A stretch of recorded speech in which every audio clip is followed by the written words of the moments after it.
Esimest korda puutusin kokku hääletusega siis, kui ma olin 14 aastat vana.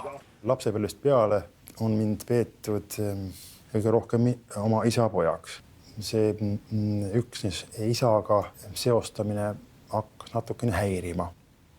Ja siis tuli üks teine vari ja see oli see teine Ilmar, Laaban. Ja siis hakkas see teine vari mind kummitama. Ja ma tundsin, et tahaks sellest varjust välja pääseda. Eesti!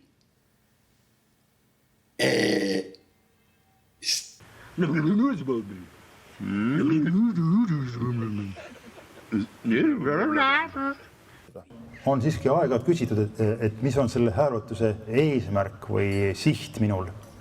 Siis ma olen ütelnud, et ma otsin teed, kuidas jõuda keeleni enne keelt.